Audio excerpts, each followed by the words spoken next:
ጠላታችን የተዋጋለን እኛ አይደለንም። እሱን ጠላትን በመስቀል ምን አድርጎ ይላል? አሸንፎ አይደለ? ቀጥቅጦ ገፎ ስልጣኑን አባሮ ባዶ አድርጎ ራቁቱን ምን አድርጎታል? አሳይቶታል። ከዚህ ከአቅም በላይ ትልቅ የሆነውን ነገር እንድታረግ ስለምጠራ ራስን እኔ እንዳየው ተመልከት እንጂ ጠላት እንዳየህ ምንድነው አትመልከት። ስለዚህ ቢዝነሳችሁን፣ ሪሌሽንሺፓችሁን፣ ያላችሁን ህይወት በጠላት አይን አትዩ። ስትሞቱ ድሪም አታርጉ።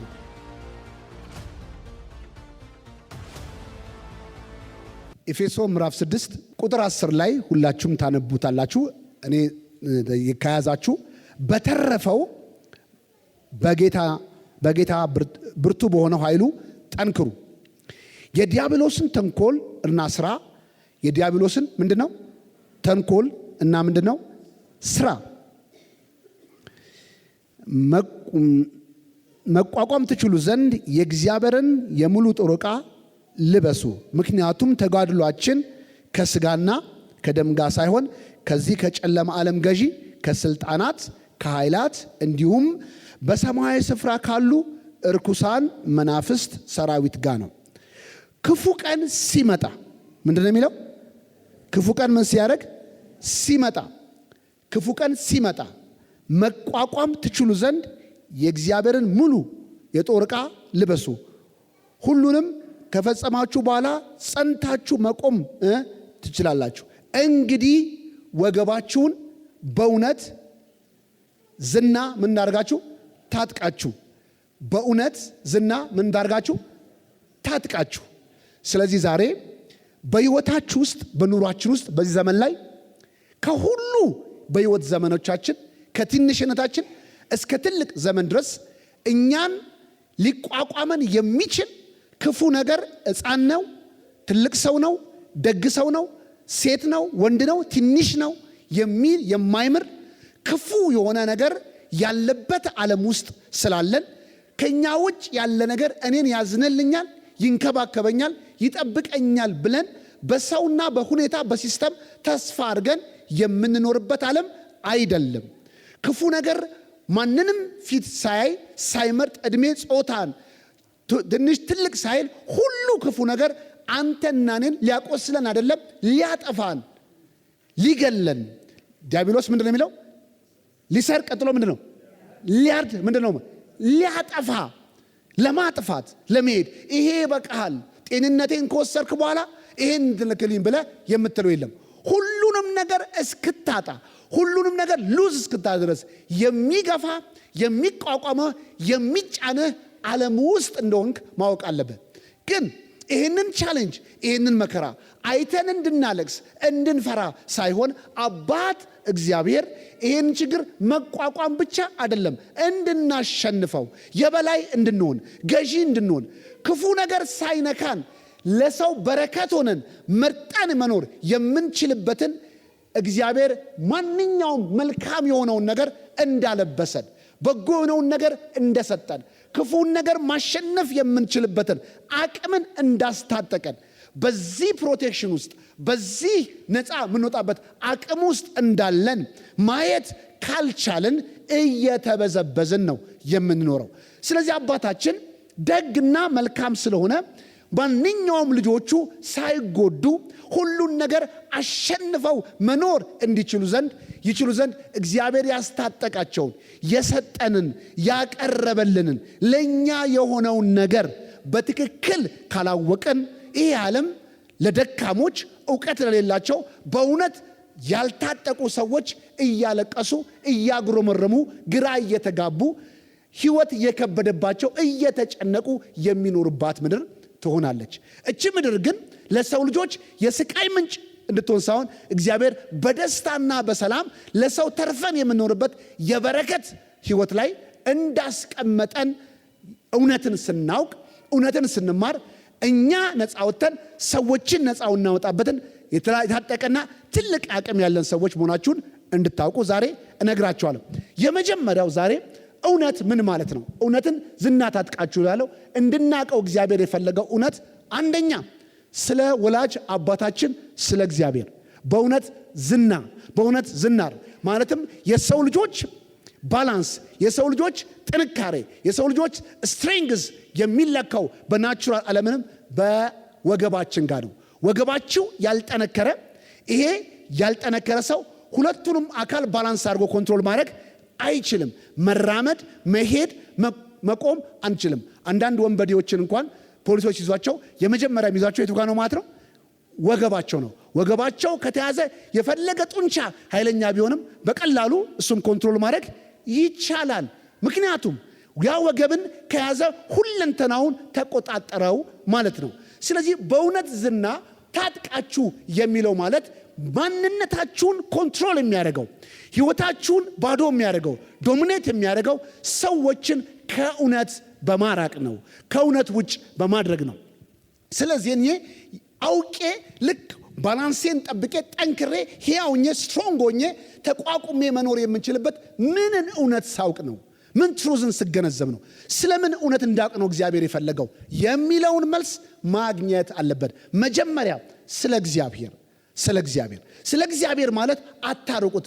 ስለወለዳችሁ፣ ስለፈጠራችሁ፣ በሱ ምክንያት ስለተገኛችሁ፣ ስለሱ ስለ አባታችሁ ጠንቅቃችሁ ማወቅ አለባችሁ። ያ ማለት እግዚአብሔር ወዶ በፍቅር አማካኝነት የወለዳችሁ የፍቅር ውጤቶች ናቸው። ሰው በእግዚአብሔር የተረገመ የተጠራ ሳይሆን በእግዚአብሔር በፍቅር አማካኝነት የተወደደ ክቡር እንደሆናችሁ እግዚአብሔር ሰውን እንደሚወድ እግዚአብሔር እኔን እንደሚወድ በግሌ ስሜን ጠርቶ እንደሚያውቀኝ እግዚአብሔር በፍቅር ከኔ ጋር እንደተቆራኘ እግዚአብሔር በፊት ዋጋ እንዳለኝ አምላኬ ለኔ ፌቨር እንዳለው እግዚአብሔር አቴንሽን እንዳለው እኔን እንደሚሰማ እኔን እንደሚያውቅ እግዚአብሔር ከኔ ጋር የተጣበቀ እንደሆነ የወደደኝ እንዲሁ ሲወልደኝ እንደሆነ ሰርቼ ጸልዬ የሆነ በጎ ነገር አድርጌ ሳይሆን ስገኝ ስወለድ ጀምሮ በፍቅር የወለደኝ አባቴ ነው። እግዚአብሔር ሩቅ አይደለም ለኔ። እግዚአብሔር ሰማይ አይደለም ያለው የሆነ ቦታ ስጮ የሚሰማ አይደለም፣ ውስጤ ነው ያለው። እግዚአብሔር ከኔ ጋር ነው። እግዚአብሔር ከእናንተ ጋር ነው የሚለው የማጽናኛ ጥቅስ አይደለም፣ ሪያሊቲ ነው፣ እውነት ነው። በእግዚአብሔር ተወዳጅ ናቸው። እግዚአብሔር ዓለምን እንዲሁ ምን ያደርጓል? ወደዋል። ስለወደደም ራሱን አንደኛ ልጁን አሳልፎ ለመስጠት ለኛ አልሳሳም። ያለውን ህይወት ያለውን ሁለንተና ለመስጠት ያልሳሳው ህይወቱን ለኛ ለመሰወት ያሳሳው አንተ በፊቱ የከበርክ ስለሆንክ፣ አንቺ በፊቱ የከበርሽ ስለሆንሽ። ዓለም፣ ሁኔታ፣ ቤተሰብ፣ አካባቢ ሪጀክት ስላደርገን፣ ስለጠላን፣ ስላባረረን ይህ አይደለም የኛ መልክነት። አያችሁ ሰዎች በዚህ ምድር ላይ በብዙ የህይወት ተግዳሮትና ቻሌንጅ ውስጥ ስላለን እግዚአብሔር ይወዳቸዋል የሚለውን ትሩዝ ለማወጥ ቻሌንጅ አለብን። ነገር ግን ልንገራችሁ ሰው ነው የገፋችሁ እንጂ አምላክ አይደለም። እግዚአብሔር ሰውን በዚህ ፍቅር ውስጥ እንደወለደኝ እግዚአብሔር ለካስ ለኔ ተቃራኒ አይደለም፣ ወላጅ አባቴ ነው፣ ረዳቴ ነው፣ የኔ አፍቃሪ ነው። እንዲሁ ወዶኛል፣ በገዛ ፍቅር ወዶኛል። መጀመሪያ አንድ ጥቅስ ላሳያችሁ፣ ይህን በደንብ እንድትወስዱ። የመጀመሪያችን ካሳውቀን በኋላ ስለዚህ ክፍል እንማራለን ማለት። በእግዚአብሔር ተወዳጅ ነኝ በሉ እስኪ። እኔ ተወዳጅ ነኝ በሉ እስኪ። ሃሌሉያ። ስለዚህ እግዚአብሔር በአንተና በእኔ ክሬዚ ነው ማለት ነው። አሜን። ሳይን ጥርስ የሚነክስብን ሳይሆን ስማይል የሚያደርግ አባት አለን። ፕሬዝ ዘ ሎርድ። አንደኛ ዮሐንስ ምዕራፍ 4 ቁጥር 9 ላይ ደስ የሚል ቃል ስላለኝ እግዚአብሔር አንደኛ ዮሐንስ ምዕራፍ 4 ቁጥር 9 ላይ እግዚአብሔር ፍቅሩን በመካከላችን የገለጠው እንዲህ ነው፣ እኛ በእርሱ አማካኝነት በሕይወት እንኖር ዘንድ እግዚአብሔር አንድያ ልጁን ወደ ዓለም ላከ። ፍቅሩ ይህ ነው፣ እኛ እግዚአብሔርን እንደወደድነው ሳይሆን እርሱ ምን እንዳደረገን ነው እንደወደደና ስለ ኃጢአታችን ማስተሰሪ ልጁን ምን ማድረጉ ነው? መላኩ ነው። ስለዚህ አይችልም። ስለዚህ የመጀመሪያ ኃጢአት፣ ችግር፣ መከራ፣ ጠላት በእኛ ሊሰለጥን ይፈልገው የመጀመሪያው ከአባታችን ከእግዚአብሔር ጋር ያለንን ህብረት ምን ማድረግ ነው? ማሻከር። እግዚአብሔር እንደሚዘገይ፣ እግዚአብሔር ገና ጊዜው እንዳልሆነ፣ እግዚአብሔር እንደማይወዳችሁ፣ ለእናንተ ኬር እንደሌላችሁ፣ ለእናንተ ጋር አብሮ እንዳለ ሩቅ አድርጎ ይስልባቸዋል። የዛን ጊዜ ይህ ሐሳብ ራሱ ሰፐሬሽንን ያመጣል፣ መለየትን ያመጣል። ብቸኛ እንደሆናችሁ ስታምኑ ትበረግዳላችሁ፣ ትደነግጣላችሁ፣ ከዛ ትቅበዘበዛላችሁ። እረኛ እንደሌላቸው በጎች ህዝቦች ምን አድርጓል? ተቅበዝባዥ ነበሩ፣ ረፍት የላቸውም። በረኛ ውስጥ በረኛ ፍቅር፣ በረኛ ፕሮቴክሽን ውስጥ ያለበ ግን ጠዋት ተነስቶ የሚያስበው ስለሚበላው ሳር ነው። ማታ የሚያስበው ስለሚጠጣ ውሃ ነው። ችግር ቢመጣ ፕሮቴክትድ እንደሆነ። ለምን? በረኛው ዘንድ ያለ ሁለት ብትሮች አሉ።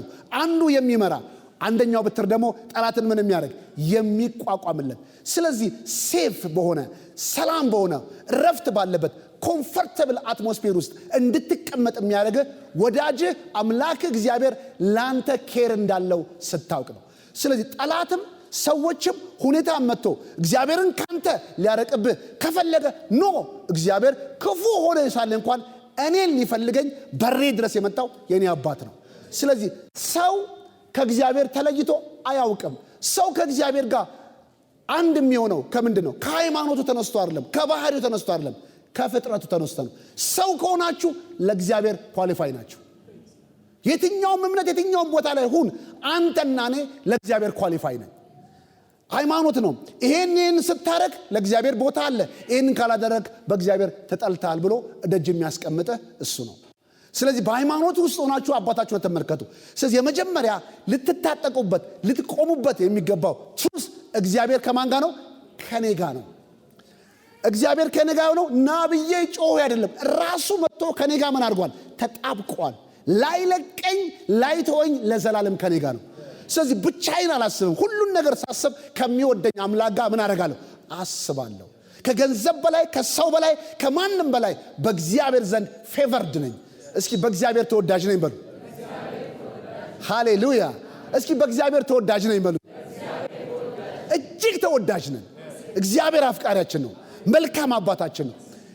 ይህንን በውስጣችን እንደ ኪኒን ውጠን ማስቀረት አለብን። ዓለምና ቻሌንጆች ብዙ ነገሮች ሁሉ መተው የሚገፋዋቸው ከዚህ ነገር እንድትለዩ ነው የሚያደርጋቸው። በዚህ ጽኑ ማለት ነው።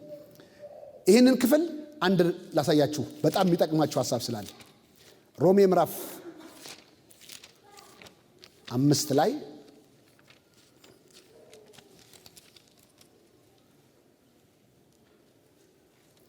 ሮሜ ምዕራፍ 5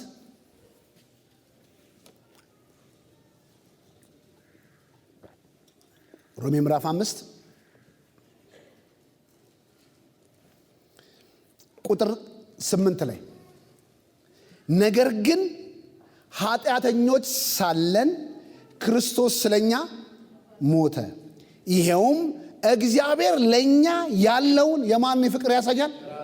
የራሱን ፍቅር ምን ያደርጋል? እስኪ ፍቅሩን አውቃለሁ በል እስኪ። ፍቅሩን አይቻለሁ በል እስኪ። በፍቅሩም አምናለሁ በል እስኪ። ስለዚህ ስለ አባታችሁ ስለ እግዚአብሔር ስታስቡ መዝናናት ይሰማችሁ፣ አብሮነት ይሰማችሁ። ብቻው እንደሆናችሁ የሚነግራችሁ ጠላት ነው። እግዚአብሔር ከናንተ ጋር እንደሆነ እናንተ ጋር አብሮ እንዳለ ከሆነ ደግሞ ሮሜ መጽሐፍ ቅዱስ እንደተናገረን እግዚአብሔር ካንተ ጋር ከሆነ የሚቋቋምህ ማን ነው? ተቃዋሚ ሆኖ አጌኖስት ሆኖ ከዚህ ፍቅር የሚለይ ማንም የለም። አንተ ብትሞት፣ አንተ ብትወድቅ፣ አንተ ብትቸገር መጀመሪያ የሚገኘው አንተ ሳትሆን አባት ነው። ለዚህ ነው በቁስላችን የቆሰለው በኃጢአታችን የተሸከመው በሐዘናችን ላይ መጀመሪያ የተገኘው ከፍቅር የተነሳ ነው። ስለዚህ ሁለንተናችን በእግዚአብሔር የተከበበ ስለሆነ ዛሬ ከፍ ብሎ እናንተን ዶሜን ለማድረግ የሚቃወምን ችግር በታች ተመልከቱት። እግዚአብሔር ካንቺ ጋር ነው፣ እግዚአብሔር ካንተ ጋር ነው። ከዚህ ፍቅር ለይቶ አንተን የሚያስፈራራ ድምፅ የለም። ስለዚህ ይሄንን እውነታ በደንብ ማወቅ አለባችሁ። ይሄ በአንድ ቀን ስብከት አይደለም። ሮብ ስለዚህ ፍቅር እየተማርን ነው። ስለዚህ ሮብ በስኬት መንገድ የሚለውን ነገር እየተማርን ነው እና ስለዚህ ጸና ፍቅር እየተማርን ይህን ትምህርት ደጋግማችሁ ብትሰሙት በጣም ይጠቅማቸዋል። ሌላው ሰው ልጆች የሚያወስ አለባቸው ስለ ሰው ወይም ስለ ራሴ ራሳቸውን ያልተቀበሉ ራሳቸውን እግዚአብሔር እንዳከበራቸው ድረስ እንደማያከብሩ፣ ስለ ራሳቸው ጥርጥር ያለባቸው፣ ስለ ራሳቸው ፍርሃት ያለባቸው፣ ራሳቸውን ጀጅ የሚያደርጉ የሚያረክሱ የሚረግሙ ሰዎች አሉ። ራሳቸውን በዚህ ዓለም ላይ ባለው ዋጋ ብቻ ተመልክተው ዋጋቸውን በዚህ ዓለም ስታንዳርድ የመዘኑ ሰዎች አሉ። ስለዚህ ዋጋችሁ በእግዚአብሔር ፊት ምንድነው? ታላቅ ነው። እናንተ ተራ ፍጥረት አይደላችሁም። መለኮታዊ አባት ያላችሁ፣ በመለኮት ባህሪ የተገኛችሁ ክብር የእግዚአብሔር ልጆች ናችሁ። ስለዚህ ሰው ልጆች ስለራሱ በገንዘብ፣ በስልጣን፣ በብሔሩ፣ በቦታው፣ በሀገሩ በራሱ ይመዝንና ለራሱ ዋጋ ሰጠ። እኔ ዋጋዬ ይሄ ነኝ ብሎ በዚህ ዓለም ላይ ዋጋውን መዝኖ ታችላል። ስለዚህ ናተነስ ቢባልም ምን ዋጋ አለኝ? ለምን? ስታንዳርዱን፣ ማንነቱን፣ ህይወቱን የለካው ከተወለደበት ከተሰጠው ክብር ተነስቶ ሳይሆን በምድር ላይ ክብር ብሎ ከጠራው አርቲፊሻል ክብር ተነስቶ ራሱን ይመዝናል። ስለዚህ ማንም ሰው እግዚአብሔር ፊት ዋጋ እንዳለው የሚገኘው ዋጋው ታላቅ ሆነው ከአባታችን ከእግዚአብሔር የተገኘን ዋጋችን በፊቱ እጅግ ከፍ ያለ ነው። መጽሐፍ ቅዱስ ላይ ኢየሱስ ኃጢአተኞችን ባሉበት ስፍራ መጥቶ ሲፈልጋቸው በምድር ላይ በሃይማኖት፣ በዘር፣ በቦታ፣ በመልክና በልብስ ስታንዳርድ ያወጡ ሰዎች ሁሉ እሱ አምላክ ቢሆን ከነዚህ ጋር አይገኝም ነበረ ብለው ነገሩት ማለት ነው። ስለዚህ ግን እሱ የሰው ልጅን ምንም ቢቆሸሹ ምንም ባዶ ቢሆኑ ወርቅነታቸው ሊጠፋ እንደማይችል ስለሚያውቅ፣ ፕሪሺየስ እንደሆኑ ስለሚያውቅ፣ አመዱንና አቧራውን ሲገልጥላቸው ወርቅነታቸው ሕያው እንደሆነ ስለሚያውቅ፣ የሰው ልጆችን ዋጋ ስለሚያውቅ በያላችሁበት ስፍራ ሆኖ እናንተን የሚያገለግላችሁ በፊቱ ዋጋ እንዳላችሁ ስለሚያውቅ ነው። እግዚአብሔር ይህንን ያህል ዋጋ እንዳላችሁ አውቃችሁ ስለራሳችሁ ካላወቃችሁ አሁንም እስራት ውስጥ ናላችሁ። ስለዚህ በፊታችሁ በራሳችሁ በማንኛውም ባላችሁ መልክና ባላችሁ ነገር መዘናችሁ ሳይሆን በእግዚአብሔር ፊት የከበርኩ ፍጥረት ነኝ፣ በምድር ላይ የሚገባኝ ያን ሁሉ የማስበው ካለኝ ፊዚካል ስታንዳርድ ተነስቼ ሳይሆን በሰማይ ክብር ራሴን ምን አደርጋለሁ? አከብራለሁ። ኢየሱስ አንተ ለኔ የሰጠኝን ክብር ምን አድርጋቸዋለሁ? ሰጥቻቸዋለሁ። ባከበርከኝ ልክ አክብሬያቸዋለሁ። ስለዚህ ወደ ክብር መተናል። እግዚአብሔር ያከበረውን የሚያዋርድ ማን ነው? ልብስ አያዋርድም፣ አገርህ አያዋርድም፣ ብሔርህ አያዋርድም። በምድር ላይ ምንም የሚሰጥ ክብር የለም። በምድር ላይ ያስካቸው ክብር ጊዜና ሰዓት ጠብቀው ምን ያደርጋሉ? ወደ ውርደት ይገለበጣሉ። በምድር ልትከብሩ፣ በምድር ዝና ልታገኙ አትጠሉ። በምድር የያዛችኋቸው ከፍታ ጊዜና ሰዓት ጠብቀው ከናንተ የሚሄዱ ናቸው። ጊዜና ሰዓት ጠብቆ ፌድ የማያደርግ የማይበላሽ ውስጠኛው ክብራችሁን ያዛችሁ። ሃሌሉያ! እስኪ እኔ ከበርኩ ነኝ በሉ። ሃሌሉያ! ስለዚህ ይሄንን ክብር በደንብ አድርጋችሁ ለራሳችሁ ልትሰጡ ይገባል ማለት ነው። ስለዚህ የመጀመሪያው እግዚአብሔር እናንተን በሚያያችሁ እናንተን ባከበራችሁ ልክ ስለራሳችሁ ክብር ሊሰማችሁ ይገባል። እግዚአብሔር ወደ ለካስ በእግዚአብሔር ቀኝ በእግዚአብሔር ራይት ሳይድ ለመቀመጥ የምትችሉ የከበረ ፍጥረቶች ናችሁ። ይህንን ዕውቀት ለራሳችሁ አድርጉ። እኔ ክቡር ነኝ፣ እኔ በእግዚአብሔር ፊት ዋጋ ያለኝ ሰው ነኝ፣ ተራ ሰው አይደለሁም። ከማንም ሰው በምንም አይነት ህይወት ራሴን አላወዳደርም። ግን አምላኬ በወደደኝ አምላኬ ባከበረኝ ልክ ራሴን ምን አደርጋለሁ? አከብራለሁ የሚል ሐሳብ ያዙ። ሌላው ስለ ሰይጣን፣ ስለ ጠላት አንዳንድ ጊዜ ሰይጣን መጽሐፍ ቅዱስ በተጻፈው ልክ ነው ስለሱ ማሰባላችሁ። ብዙዎቻችሁ ሰይጣን በእውነት ዓለም የተሸናፊና ከእግራችን በታች ነው። በሰው አይምሮ ውስጥ ግን ጀግና ነው። ባንተ አይምሮ ውስጥ፣ ባንተ ልብ ውስጥ፣ ባንተ ሐሳብ ውስጥ ነው ትልቅ የሆነው እንጂ በእውነት ሐሳብ ስትጽፉ ስለ ጠላታችሁ ማወቅ ያለባችሁ ዓለምና ሁኔታ ከሚያወራ ሳይሆን ከእውነት ተነስታችሁ ማወቅ አለባችሁ። ሐዋርያ ሉቃስ ወንጌል ምዕራፍ 10 ቁጥር 19 ላይ በጠላት ኃይል ሁሉ ላይ አይደለ ስልጣን ምን ያርጋል? እባብና ጊንጡን ምን ታረጉ ዘንድ ትረግጡ ዘንድ በጠላት ኃይል ሁሉ ላይ ምን አርጋለሁ። ስለዚህ ጠላት የት ነው ያለው ማለት ነው? ከእግሮቻችሁ በታች ናቸው። ለናንተና ለኔ የተገዛ ነው። ግን ይሄንን እውነት ሰው ስለማያውቅ ጠላት ላይ እናስቀምጣው። ስለዚህ ጠላት በር ዘጋብኝ፣ ልጆቼን አሰረብኝ፣ ስራዬን አፈናቀለኝ፣ በጎኔ የተደገመብኝ ነው፣ እባካችሁ ጸልዩልኝ፣ ጠላት በዚህ መጣ በዚህ ገባ ይላሉ።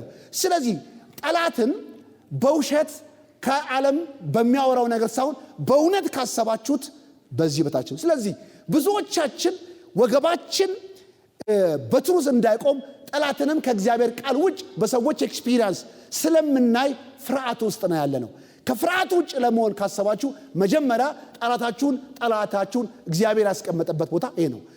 በፈረስ ጋሪ አድርገው በየከተማው ምን ያደርጓቸዋል?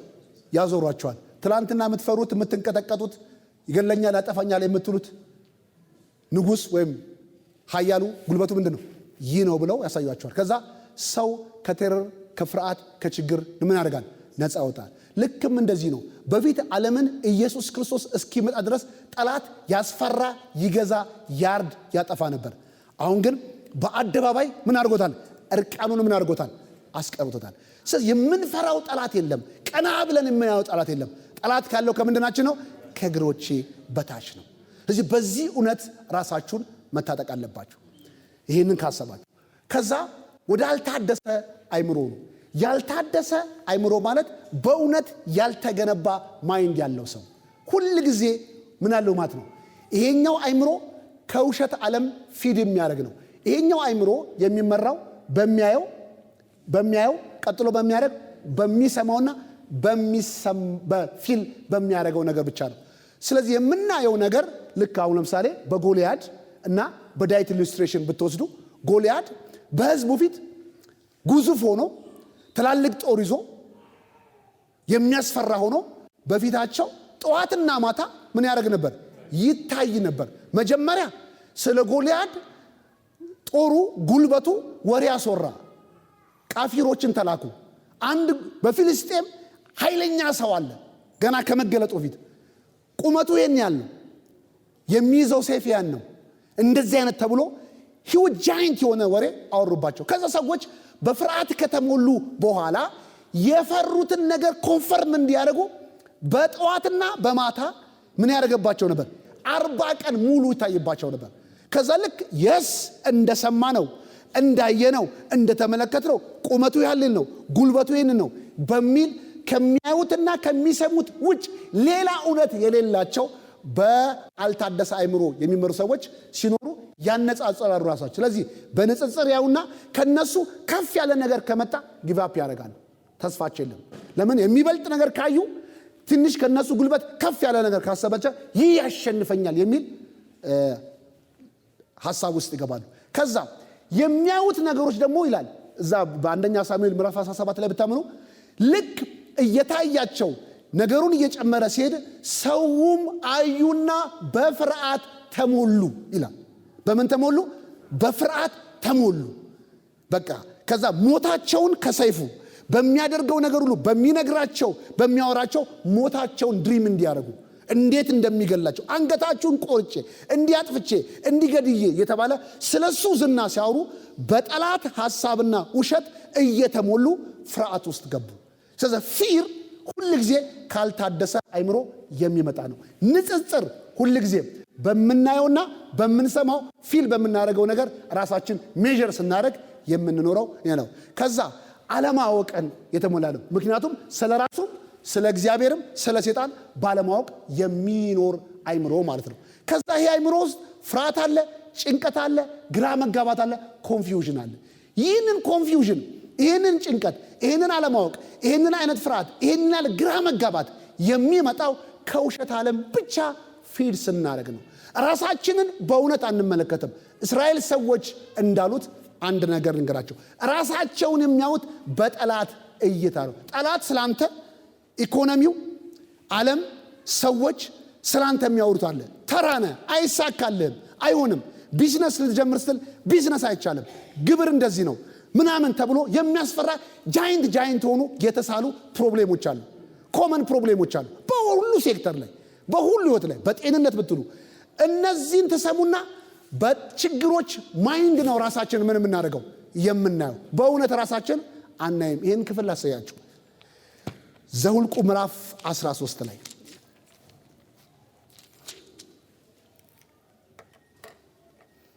ሶፊ እንታነብልኛል።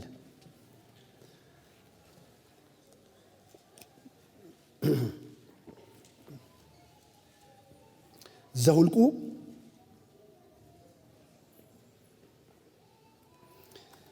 ከ13 ዘኍልቍ 13 ከቁጥር 30 ጀምሮ ያለውን ክፍል ሶፊያ ያነብልናል። ከዚያም ካሌብ ሕዝቡን በሙሴ ፊት ጸጥ አሰኝቶ እንውጣ፣ ምድራቸውን እንውረስ፣ ማሸነፍም እንችላለን አላቸው። ከእነርሱ ጋር የወጡት ሰዎች ግን ከእኛ ይልቅ ብርቱዎች ስለሆኑ ልናሸንፋቸው አንችልም አሉ።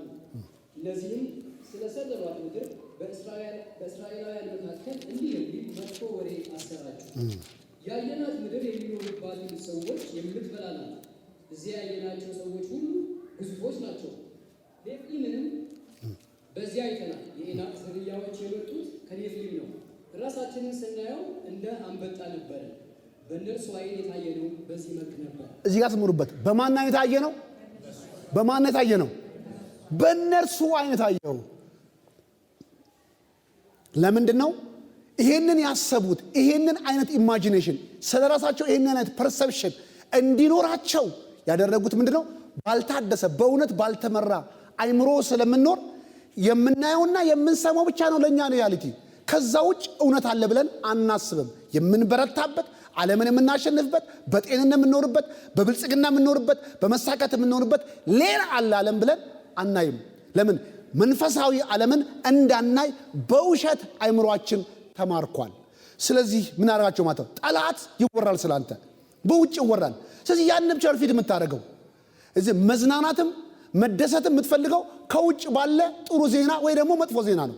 ጥሩ ዜና ከሰማ you feel good፣ ከእንደገና ደግሞ ሮን ከሰማ ደግሞ ዲፕረስ ትሆናለህ። ስለዚህ ህይወት ከምታየውና ከምትሰማው ውጭ አለ ብለህ አታስብም። ልክ 40 ቀን ከጎልያድ ሰይፍ፣ ከጎልያድ ቁመት፣ ከጎልያድ ወሬ ሌላ ህይወት አለ ብለው እንዳላዩ ኔሽን ሁሉ በዚህ እውነት እንደተባረከ። ዛሬ ስለ ጎልያድ ታሪክ አይደለም ነግራችሁ፣ በእኛ ሪያሊቲ ዓለም ላይ እኛንም የጠፈረን ወሬ አለ። ጤንነትን ያሰረ ወሬ አለ። ኢኮኖሚን ያሰረ ወሬ አለ። ሪሌሽንሺፕን ያሰረ ወሬ አለ።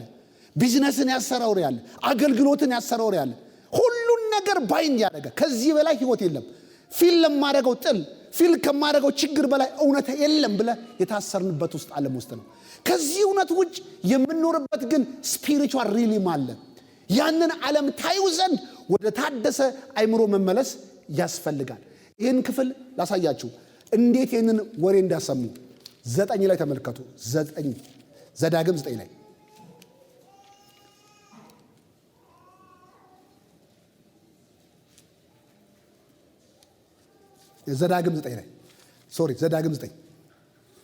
ዘዳግም 9 ላይ ላሳያችሁ። አሁን ዘውልቁን አነበብ ነው።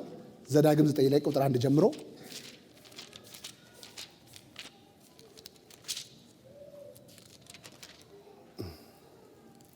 ስሙት። ይህን ዘውልቁን በጠላቶቻችን ፊት የታየ ነው። ምንድን ነው? እንደዚህ ነው። እንዳንበጣ፣ ዋጋ እንደሌለን፣ ተስፋ እንደሌለን፣ ቢዝነስ ሰርተን እንደማንሳካ፣ የሆነ ነገር አድርገን ውጤት እንደሌለን። ስለዚህ በሩ ዝግ ነው። በር የተዘጋው ስለምታይና ስለምትሰማ ነው። በዚህኛው ካፓሲቲ ባልታደሰ አይምሮ ስለምትኖሩ እንጂ ይቺ ዓለም የበረከት ዓለም ነች፣ የደስታ ዓለም ነች፣ የስኬት ዓለም ነች። ይሄንን ማየት የምትችለው ወደ አንድ ነገር ሽፍት ስታደርግ ነው። ይሄን ትምህርት የሚቀጥለውም ሳምንት እንቀጥላለን። አሁን ግን እነዚህን እንድታዩ ነው ማለት። አሁን ካልታደሰ ወደ ስፒሪቹዋል ሪልም እንዴት እንደምንመለስ ወደዛ ትሩስ ራሳችን አይተን በዛ ክብር በዛ እውነት ወክ አድርገን ያልተፈጠረን ነገር እንዴት መፍጠር እንደምንችል እንማራለን ማለት ነው። አሁን ግን ይሄንን ፐርሰፕሽን፣ ይሄንን አይነት እምነት፣ ይሄንን አይነት እይታ ያዳበሩት ከምን እንደሆነ ዘዳግም ምዕራፍ 9 አንብባቸው ማለት ነው። ሰማይ ጠቀስ ጥቅል ያላቸው ታላላቅ ከተሞች ያሏቸውን ታላቅና ብርቱ የሆኑትን አሕዛብ አስለቅቀህ ለመግባት ዮርዳኖስን አሁን ትሻገራለህ። ዔናቃውያን ብርቱና ቁመተ ረጃጅም ሕዝቦች ናቸው፣ ስለ እነርሱ ታውቃለህ።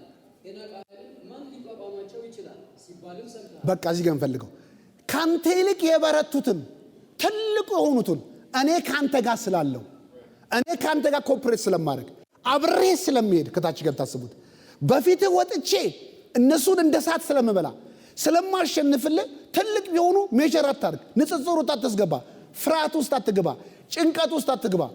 አንተ ከምትለው በላይ ውጤት የምታመጣ ካንተ ጋር የተሰለፍኩ እኔ አባትህ እግዚአብሔር ነኝ። ይሄ እውነት ካንተ ጋር ይሁን። ስለዚህ ነገር ግን አለ ስትገባ ስለ ጠላቴ የሰማው እኔ ማን ሊቋቋማቸው ይችላል የሚል ወሬ አለ። ይሄንን ወሬ አምነህ አንተ ከተቀመጥክ ግን እኔ ካንተ ጋር ልሰራ አልችልም። ብዙዎቻችን ከእግዚአብሔር በላይ ጠላቶቻችንን አምነን ቻሌንጅን አምነን ታስረናል። እግዚአብሔር ደግሞ የሚንቀሳቀሰው ጠላትን አይቶ አይደለም፣ አንተ ሙቭ ስታደርግ ነው። ተአምራቱ ያለው እርዳታ ያለው እችላለሁ ስትል ነው፣ አደርጋለሁ ስትል ነው፣ ሙቭ አደርጋለሁ ስትል ነው እንጂ ቻሌንጅን ከአቅሜ በላይ ያለውን ነገር ካላሰብክ ሪል እግዚአብሔር ካንተ ጋር መሆኑ ራሱ ጥርጥር ያለው። ያቀማችንን ካሰብንማ ምን ዋጋ አለን እግዚአብሔር? ስለዚህ ከዚህ ከአቅሜ በላይ ትልቅ የሆነውን ነገር እንድታረግ ስለምጠራ ራስን እኔ እንዳየው ተመልከት እንጂ ጠላት እንዳየህ ምንድነው አትመልከት። ስለዚህ ቢዝነሳችሁን፣ ሪሌሽንሺፓችሁን፣ ያላችሁን ህይወት በጠላት አይን አትዩ። ስትሞቱ ድሪም አታርጉ፣ ስትከስሩ ድሪም አታርጉ፣ ስትገፉ ድሪም አታርጉ። ታናሽ ነኝ ብላችሁ ራሳችሁ ተሰነዙ። ዓለም ከዚህ ውጭ አይነግርም። ሁሉ ጊዜ ሚኒማይዝ ማድረግ፣ አንተን ነገር ተራ ማድረግ ማዋረድ ነው። ከቤተሰብ ቢሆን ከጓደኛ ቢሆን ከአካባቢ ቢሆን ስላንተ ውሸት ነው የሚናገረው፣ እውነት አይነገርም። ስለዚህ በዚህ ባልታደሰ አይምሮ ይሄንን ወስደ ግን ህይወት የለም ብትል ያንተ ዓለም ይሄ ነው። ግን ሌላ ዓለም ያየ አንድ ሰው ልንገር፣ ጎልያድ ለብዙ ኔሽኖች የመታሰሪያ የመሞቻ የመጥፊያ ድሪም ነበረ። ነገር ግን በመንፈስ ዓለም በእውነት የታጠቀ አንድ ዳዊት ደግሞ በፊቱ ምን አረገ? ቀረበ። ማንጋክ ስለነበረ ከእግዚአብሔር ጋር አሶሴት ያደረገ፣ ስለ እውነት የታጠቀ በእውነት የበረታ፣ ስለ አባቱ የሚያቅ፣ ስለ ራሱ የሚያቅ፣ ስለ ጠላቱ ምን የሚያደርግ ጠላቱን አንገቱን ቆርጦ እንደሚጥለው የሚያቅ፣ ከእንደገና ደግሞ ቁምጣ ለብሶ ምንም ሲሆን እግዚአብሔር ከሱ ጋር እንደሆነ ያንን ቻሌንጅ እንደሚያሸንፍ የሚገዳደረው አምላኩ እግዚአብሔር ከሱ ጋር እንዳለ አውቆ በፊቱ ተቀረበ። ስለዚህ ለዚህ ሰው ይህ ጠላት ለብዙዎቹ ሞትና መጥፊያ ሲሆን፣ ለዚህ ለዳዊት ደግሞ ለታደሰ አይምሮን ሂል ላረገ ሰው ደግሞ ተራነ ችግር ነው። ስለዚህ በአንድ አይነት ዓለም ውስጥ ቁጭ ብለን አንድ ሰው በአንድ ችግር ይሞታል፣ አንድ ሰው ያን ችግር አሸንፎ ሰለብሬት ያደርጋል። ችግሩ ሳይለያይ ሳይቀየር ያው ችግር ምንም ሳይረ አንተን ይገላል፣ አንዱ ደግሞ ድል ይሰጠዋል። ይሄ እግዚአብሔር እያደላ አይደለም። ይሄ እግዚአብሔር ለዳዊት አድልቶ ላንተ ተሆናለህ። the ፕሪቪሌጅ ምን አለ ማለት ነው። ይህ ፍልስጤም ማን ነው የሚጎነደረው? ይሄ ያልተገረዘ ፍልስጤም። እኛ እኮ በቃል ኪዳን የተጠራን ስፔሻል ሰዎች ነን። የእግዚአብሔር ቃል ኪዳን ከኛ ጋር ለሰሩ ዊን ማድረግ የምንችልበት ራይት አለን። እኛ እስራኤላውያን ነን፣ ቃል ኪዳን ያለን ሰዎች ነን። ፌስ ማድረገው በዚህ ትሩዝ ነው። ጉልበቴን ኑሮዬን የምለካው ከሱ መሳሪያ ጋር አይደለም። አይ ዶንት ኬር ምንም አይነት መሳሪያ ቢሰር ምንም ጉልበት ቢኖረው ስለሱ አይነት እኔ ጋር ያለውን ኃይል ምን አደርጋለሁ? በአምላኬ በእግዚአብሔር ኃይል ምን ያደርጉ ነኝ? የበረታው ነኝ። በዚህ ስትሬንግስ ቆማለሁ። ዛሬ አንድ ነገር ልንገራችሁ፣ ባላችሁ ነገር ላይ እናንተ ብርቶች ናችሁ። ትቋቋሙ ዘንድ ትችላላችሁ። ለጠላቶቻችሁ ጀርባችሁን ሳይሆን ፊታችሁን ታሳያላችሁ። የሚቋቋማችሁ አንዳች ኃይል የለም ማለት ነው። ፕሬዝ ጋድ። ምንም ሳታረጉ ሌላ ቦስታ ሌላ ጦር መሳሪያ ምናምን በዚህ ዓለም ላይ ማሸነፍ የሚያስችል ሲስተም ሳታረጉ በባዷችሁ ባላችሁ ማንነት እግዚአብሔር አባታችሁ ከናንተ ጋር ስላለ የሚቋቋማችሁ አንዳች ኃይል የለም። you are so blessed. praise God. ስለዚህ ይሄንን መንፈስ ሰው መያዝ አለበት። ስለዚህ ዳዊት አንድ አይነት ችግር አንድ አይነት ፕሮብሌም አንድ ሰው ሞትና መጥፋትን ድሪም ያደርግበታል። ይሄ ሰው ደግሞ መጥቶ አንገትን ቆርጬ ላሞር ስጋህን ሰጣለሁ እኔ ብላስት ነኝ። ዛሬም ማን ነው ብርቱ ያደረገ? ማን ነው ያጸና? በእውነት ወገባችሁን ታጠቁ። ከዚህ በኋላ ሲስተም ሜትድ ምናምን ስላጠናችሁ አይደለም፣ ከናንተ ጋር ብርቱ ለማድረግ ከናንተ ጋር የተጣበቀውን የአምላካችሁን ኃይል የምታውቁ ከሆነ የማትበቁ ከመሰላችሁ ብቃታችሁ ክርስቶስ እንደሆነ በውስጣችሁ ብቃት እንዳለ አስባችሁ ድሪማችሁን ስትሬች አድርጉት። ከወሰን በላይ አስቡ። ፕሬዝ ጋድ። የመጨረሻ ቨርስ ሰላም ብላችሁ ሁለተኛ ቆሮንቶስ ምዕራፍ 13 የማትበቁ ከመሰላችሁ ሮን ብር የለኝም ዘመድ የለኝም ሰው ሀገር ነው ምናምን ትሉ ከሆነ ማንም አያስፈልጋችሁ። ከእግዚአብሔር በላይ ምንም ነገር ሊኖረን አይገባም። ጌታ ይመስገን። እስኪ እውነትን አውቃለሁ በል እስኪ። በእውነትም ነፃ አውጣለሁ በል እስኪ። ሃሌሉያ። ሁለተኛ ቆሮንቶስ ምዕራፍ 13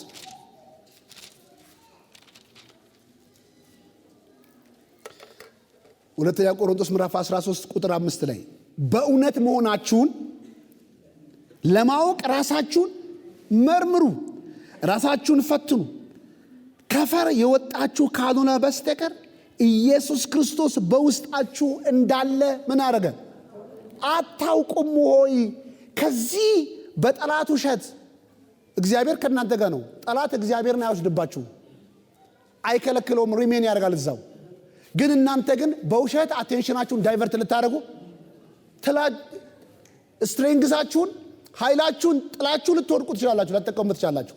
ለምሳሌ ይሄ ቤት መብራት ከፍለናል፣ ኢነርጂውን ሰጥቶናል። ኢነርጂው እዚህ ድረስ መጥቷል። ሶኬታችንን ከፍተን ዛሬ የምናየው ፋሲሊቲ የመጠቀም ራይት ያለው ማን ጋር ነው? ግን መብራት የለም አለቀቀውም ብለን ዲስቲቭ አድርገን ብንቀመጥ ለዘላለም ጨለማ ወስነን ማንንም የምትከሱ የለም። ዛሬም የምንድንበት የእግዚአብሔር ኃይል በነፃ ምን አድርጎናል? ተሰጥቶናል። ስለዚህ በዚህ ኃይል ፕላጋችንን ሰክተን ስትሮንግ መሆን የሚጠበቅብን ማን ነው? እኔ ነኝ። የማትበቁ ከመሰላችሁ ከዚህ ስታችሁ ዲስቲቭ ሆናችሁ ከወጣችሁ ይህን ወቁ፣ ክርስቶስ በውስጣችሁ አለ። ክርስቶስ ደግሞ ዓለምን ያሸነፈ ኃይል ማለት ነው። ከመስቀልን ይወላ አሸንፎ ሞትን አሸንፎ በቀኝ የተቀመጠ ኃይል ነው። ስለዚህ አንተና እኔ ከምድር ካሉ ችግሮች ሁሉ በላይ ነን። እስኪ እኔ አሸናፊ ነኝ በሉ። በእግዚአብሔር ኃይል ችሎት በሉ እስኪ ራሴን አበረታለሁ፣ ራሴን አጠነክራለሁ። እኔ የተወደድኩ ነኝ፣ እኔ የተባረኩ ነኝ። የሚቋቋመኝ ምንም ኃይል የለም። በተሰማራውበት መንገድ ፍሬያማ ሆናለሁ፣ ውጤታማ ሆናለሁ፣ ስኬታማ ሆናለሁ። አምላኬ እግዚአብሔር እሱ ከኔ ጋር ነው፣ ላይተወኝ ተጣብቋል። ስለዚህ ማዘንን፣ መፍራትን፣ መጨነቅን በእምነት አቁሙ። ጌታ ይመስገን። እግዚአብሔር ስላስተማረን ጌታን እንባርካለን።